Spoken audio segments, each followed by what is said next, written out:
প্রিয় মানুষ মারা যাওয়ার পর আত্মীয় স্বজনদের প্রথম চাওয়া থাকে মৃত মানুষটির কবরের যেন চিহ্ন থাকে, যাতে ভবিষ্যতে প্রিয় মানুষটির কবর জিয়ারত করা যায়।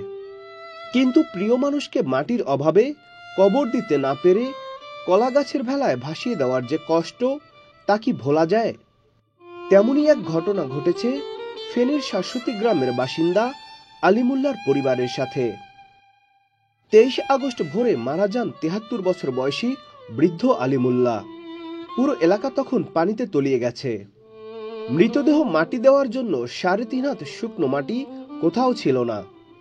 আলিমুল্লাহকে দূরে কোথাও কবর দেওয়া যায় কিনা সেজন্য বিভিন্ন জায়গায় যোগাযোগ করেছে তার পরিবার। অপেক্ষা ছিল কেউ হয়তো আসবে, কিন্তু কেউ আর আসলো না। তাই তো বাধ্য হয়ে কলা গাছের ভেলায় ভাসিয়ে দেওয়া হয় আলিমুল্লাহর মরদেহ।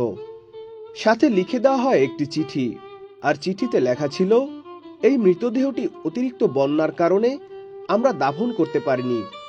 2 দিন অতিবাহিত হওয়ার পর আমরা পানিতে ভাসিয়ে দিয়েছি। সাথে পরিচয় ও নাম্বার দেয়া আছে, যদি কেউ শুকনো মাটি খুঁজে পান তবে তাকে কবর দিয়ে দিবেন এবং যোগাযোগ করবেন। আপনাদের কাছে আমরা চিরকৃতজ্ঞ থাকব।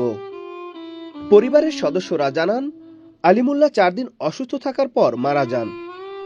তখন পুরো ইউনিয়নের চারিপাশেই অথই পানি, একটু শুকনো জায়গা পাননি কবর দেওয়ার জন্য।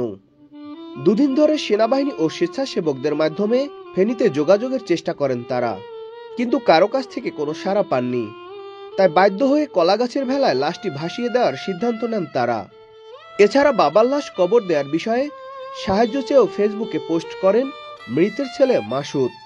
সেখানে তিনি লেখেন, হে আল্লাহ, আমার বাবা যেন একটু মাটি পায়।